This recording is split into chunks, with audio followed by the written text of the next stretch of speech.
Alright, so let's get into switching. This is going to be a couple videos, I'm guessing, at least two. So what I want to do is I want to show you guys actually how to move around the switch physically. We'll go over that first really quickly just to show you guys a few things. That way it makes a little more sense once we get into the actual switch config itself. And then I'll show you guys the key areas that you want to be in, how to get to them, what information's in them, and then what you can use it for. And this is on a tech level, so meaning if you have an issue, you can visualize exactly what could be going wrong in the switch so you know what questions to ask, or if you have access to go in and look around. And then we'll do another video on the actual configs. That way you'll know how to make changes, make them safely, save your work, those things. So let's go over the switch itself first. So I have my switch behind me, 2960X. It's an older switch. It does have all the features needed so that we can actually do this video, so no problem there. I want to go over some of the ports, some of the things you'll see on the front and back, and then we'll start getting into how to connect and then the configurations. So on the actual switch itself, I've highlighted a couple things. That way, as we go through the configs, I can kind of bounce back and show you guys. Every switch is going to be a little bit different. They all have the same concept, so sometimes the buttons are on the right, not the left, or there's a port in the back, something along those lines. Top left button here on this switch, it's just going to change the lighting output. So right now, it's going to show us our link. So I'm actually connected, so I have a blinking light down here, and then I'm connected to my console port as well. So I'm going to have a light there showing that those things are connected. Now, if I hit the button, it's going to change those ports. So this is no longer blinking, so it's going to give me, which ports have PoE or which ports have certain statuses. So that's kind of what this button is for. So don't really be afraid to push it. You probably never will. I've never used that button realistically to actually see what I was doing. I've always done it from the config itself. Most switches don't have an on-off switch. You actually have to pull the plug. Now on the left-hand side here, I have two ports. One is an auxiliary port, so the top one, and then the bottom one is my console port. So that's what I actually have my console cable connected to, and that's how we will connect to this switch. So try not to get these two mixed up. It's not a big deal if you do. If you plug your console cable into this aux port, it's not going to do anything. It's just not going to work. The aux port is actually used mostly for connection, so you can set up a backup connection through a phone line, and then if your primary circuit goes down, you'd be able to get in through a PRI or something along those lines. I've actually never seen it configured, so more than likely you won't either, but that's what that port is there for.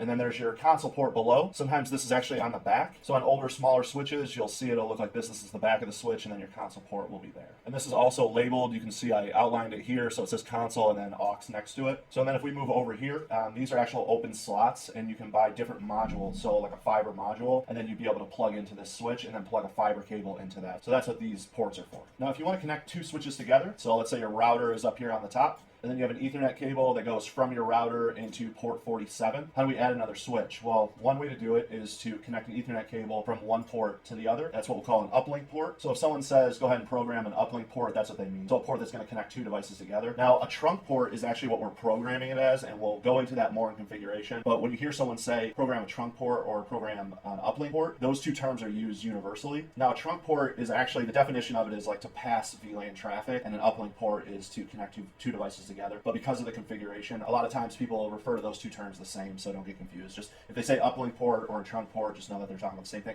We're going to go a lot deeper into that, into configuration, but because we're going through the physical side, I want to give you some of it so that you're ready for it when we actually start talking about it, because the whole key here is to be able to visualize what you're doing as you're programming it. There's two ways to connect two switches. One is going to be an Ethernet cable, so the uplink or the trunk port, and then the back of the switch, the other way would be using stat cables. So if the switch actually supports it, you can plug in stat cables. So this is a really grainy picture, but you can see there's a cable, and it goes down to the fourth switch, and then the cable next to it is going to the second switch, and then the one next to that is going to the third, and so on. So all of these switches are going to be connected together, and then there's one master switch that internally it picks which one's the master. But just know the two ways to connect these switches is going to be what we call a copper uplink or a fiber uplink, and that's this one that I'm referring to here. So from this port to this port, if there was an Ethernet cable, because the Ethernet cable has copper in it, we would call it a copper uplink. And then if we had fiber modules, it would be a fiber uplink.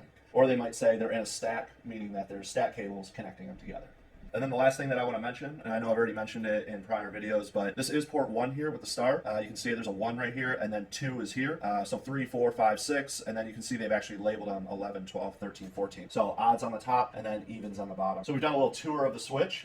This is the same exact switch that's behind me. So the next thing we need to do is how do we connect to these things? Now there is management software, so there's a bunch of different tools that you can add all of your switches and all of your routers and have them right in front of you. I'm going to give you the two very basic, the very raw ideas, and then those management tools actually use these ideas, but just organize it better. So the first way is going to be, we're going to use our console cable. So that means that with our console cable, we're going to be directly connecting from our laptop or our desktop, whatever it is, into the switch itself. So to do that, we're going to use our console cable. So switches used to always come with a console cable, so you can probably find these in your server room or in an old junk electronics drawer at wherever you work. So that's where I got mine. And on one end, it has a serial connection, and then on the other end, it is RJ45. So this end plugs into our switch. And then because most computers or most laptops will not have a serial port anymore, I actually have an adapter, and I've had this one for ages, but it's just an adapter to USB. So this will connect in here. I'll screw it in, make sure that it stays connected, and then I'll plug the USB side into my computer. So the first thing that we need to do is we need to download a program so that we can start connecting to the switch, open up the console, and then start moving around in it, let's say. So what you can do is you can Google Putty, P-U-T-T-Y, just like it's here on the screen. It's a free download, so you don't have to pay for it. This is the actual screen that you'll see, so you can go ahead and just use this download link, download Putty, or you can do putty.org. Once you have it installed, go ahead and open it up. This is the default, so I haven't made any changes in this program after I downloaded it. It's just always been on my computer. So the first thing that I want you to notice is this is defaulted right here to SSH. So this is going to be when we're connecting to the switch or the router through the network. So what we want to do, because we're using the console cable, we're using the serial here. We want to switch it over to serial. Now it's defaulted on COM1. The problem is that most of the time it will work on COM1. So I actually have this connected right now.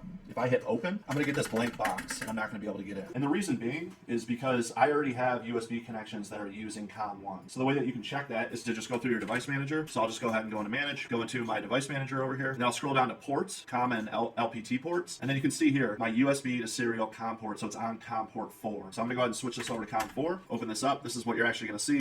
I'll hit enter a few times and then I'm actually in the switch. So the other way to get into the switch is to go back to Putty. And then I have SSH here. I know the IP to the switch because I IP'd it and I made it 253. So I'll put that in. I'll hit enter. And then it's actually going to ask me for a login. So I just did the login as NOE network and then the password's the same. And this let me in as well. You can see on the top, I have the IP address here and then I have COM4 here. So we'll go ahead and close out of this one.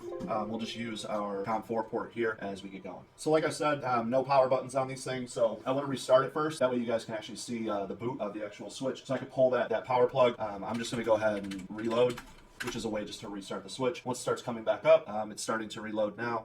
You can probably hear it. They're really loud at first, and they'll quiet down a little bit after, but it's going through its boot up here. Now this can take 3 to 5 minutes. If you're doing this and your company is live, meaning there are people working and there's a problem, so you have to reboot it.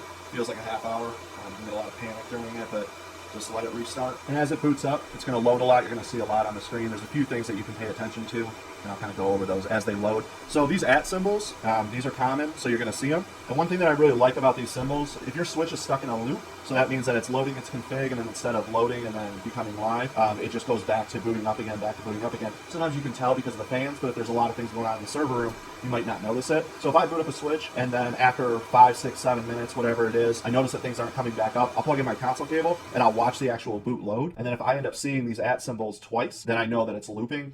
You could tell by other things, but if you're not paying attention because you're just sitting there watching it load, if you see these pop up again, you could have a problem. I'll probably unplug the switch, hit any buttons on it that I could, try to get all the power out of it, out of the RAM, and then plug it back in, and then just hope and pray that I don't have to replace a switch on the spot. So a lot of information here, just about Cisco, some about the switch, and then it's starting its post. So just like a computer, it's going to do a post, and that's going to start checking all of its components, and then it's going to make sure that everything passes.